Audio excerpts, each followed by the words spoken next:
नमस्कार। मैं Divya Mittal Venus astro में आपका स्वागत करती हूँ। आइए जानते हैं दो ऐसे मायावी ग्रहों के बारे में जो हमारी कुंडली में किसी भी भाव के स्वामी नहीं होते, परंतु हमारे जीवन पे उनका एक बहुत ही ज़्यादा प्रभाव पड़ता है। अपनी एग्जिस्टेंस वो हमारी लाइफ में इतनी कदर इस कदर छोड़ते हैं कि आप लोगों को वो महसूस होगा कि हाँ, वो कितना एक्टिव आपकी लाइफ में है। तो वो दो ग्रह हैं राहु और केतु। अब हम ये जानें कि आखिर ये राहु केतु आए कहाँ से। तो मैं आपको पहले आज यही बताना चाहती हूँ कि ये राहु केतु ये वो दो ग्रह हैं ये जिसमें है एक ही शरीर, लेकिन एक ही शरीर के दो पार्ट हैं। अब आप देखिए कि एक कहानी है विष्णु भगवान की। विष्णु भगवान ने जब देवताओं को अमृत मान कराया था, तब एक राक्षस को ये बात पता चल गई थी और उसने धोखे से एक प्लानिंग करी और वो देवताओं की कतार में बैठ गया।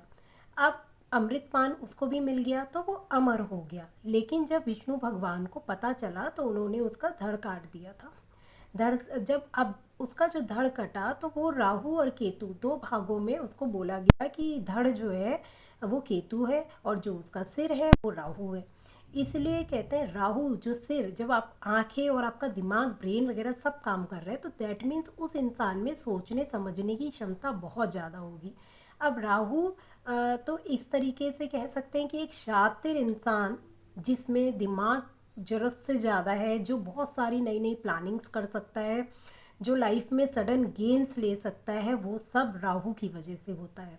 अब राहु एक्टिव है डीएक्टिव है ये सब आपको जन्मपत्री ही दिखा के पता चलेगा, वो आपको अच्छे परिणाम दे रहा है या आपकी लाइफ को डिस्ट्रॉय करके रख रहा है। क्योंकि राहु चिड़चिड़ापन भी देता है। अब आप सोचिए केवल आपका मतलब ऊपर का किसी इंसान का हिस्सा हो और नीचे का हो ही ना, और सिर्फ वो अपने माइंड से सोच रहा है लेकिन वो कुछ कर नहीं पा रहा क्योंकि उसके पास हाथ पैर कुछ करने के लिए नहीं है। सिर्फ ऐसा इंसान जिसका केवल ब्रेन काम कर रहा है, आंखें काम कर रही हैं, मुंह काम कर रहा है, परंतु उसके पास उन चीज़ों को सोचने समझने की शक्ति है लेकिन करने की नहीं है। तो मैं तो इसे ये समझती हूँ कि फिर आपको क्या होगा, आप केवल माइंड का यूज़ कर रहे हैं, आप उस काम को कर नहीं पा रहे हैं। अब करेगा कौन, जब शरीर होगा तभी आप उस काम को अपने हाथों से करेंगे ना।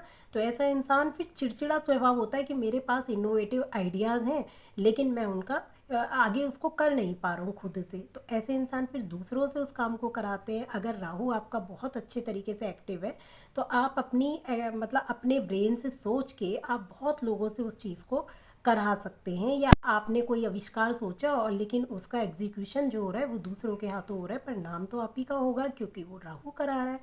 सेम उसी तरीके से आप केतु को जानिए। केतु क्या है, वो निचला हिस्सा धड़ जो है वो केतु है।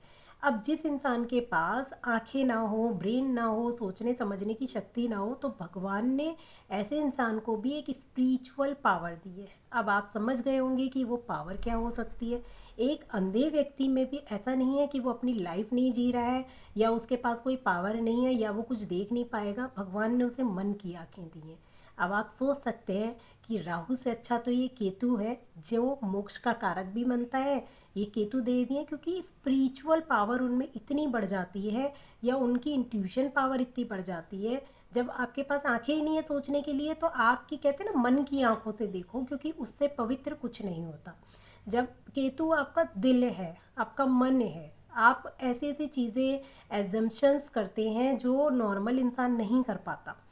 आप वो चीज़ें भी आपको अच्छाइयाँ बुराइयाँ अंदर से दिखने लगती हैं, लेकिन अब ऐसा नहीं है कि ये सबको दिखेंगी। अब इसमें भी केतु के अच्छे प्रभाव और बुरे प्रभाव पर डिपेंड करता है कि केतु आपकी कुंडली में अच्छा है कि खराब है। केतु अगर संबंध अच्छे भावों से बनाएगा तो ऐसे इंसान की इंट्यूशन पावर बहुत बढ़ जाती है और उसको सही गलत का अंदाज़ा होने लग जाता है ना। ये दो कमाल के ग्रह। तो आज हम इतना ही जानेंगे। आगे के लिए आगे की वीडियोस में देखिएगा। मैं आशा करती हूँ आपको मेरी वीडियोस पसंद आती होंगी, क्योंकि ये मेरी एक स्टार्टिंग है करने की। जितना भी मैं कर पाती हूँ, आप ही लोगों के लाइक्स और कमेंट्स अगर आएंगे तो मुझे अच्छा लगेगा। अपने रिव्यूज़ प्लीज़ वीनस एस्ट्रो पे ज़रूर दीजिए और हो सके तो ज़्यादा से ज़्यादा इसको शेयर कीजिए, फॉलो कीजिए, क्योंकि मैं यहाँ एस्ट्रोलॉजी के साथ आपको ऐसी चीज़ें बताना शुरू करूँगी धीरे धीरे धीरे धीरे, जिससे आप एस्ट्रोलॉजी अगर आपको आए ना आए, क्योंकि हर कोई उस चीज़ में नहीं जाता, लेकिन आप बहुत सारी चीज़ें अपनी लाइफ में समझ सकेंगे कि क्यों हो रही हैं, अगर हो रही हैं तो उसका उपाय क्या किया जाए। मेरे लिए मैं आप सबसे बस इतना बोलूँगी कि एक बार अपनी जन्म पत्री ज़रूर दिखाएं, जिससे कि आपको पता चल सके कि आखिर आपके कौन से ग्रह आपकी कुंडली में अच्छे हैं या कौन से ग्रह अच्छे नहीं हैं। उनको ठीक किया जा सकता है निश्चित ही। धन्यवाद।